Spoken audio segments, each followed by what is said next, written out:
ready to dive into your projects and connect with your team. Let's get you logged into Basecamp.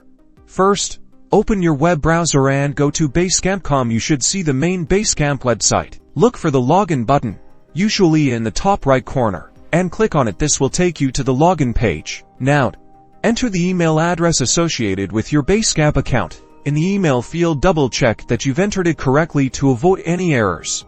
Next, type your password into the password field. Remember, passwords are case-sensitive, so make sure caps lock isn't on. If you're on a personal device, you can check the Remember Me box to stay logged in for future visits, but be cautious about using this on shared computers. Finally, click the Login button. Basecamp will verify your credentials. If your email and password are correct, you'll be redirected to your Basecamp dashboard. Congratulations, you're in.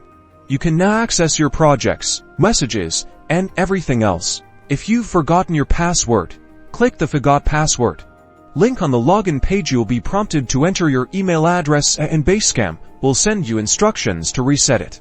Still having trouble?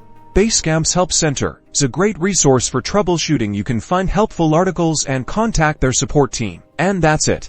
You're now equipped to log in, troubleshoot, and securely access your Basecamp account. Now get to work and collaborate effectively with your team.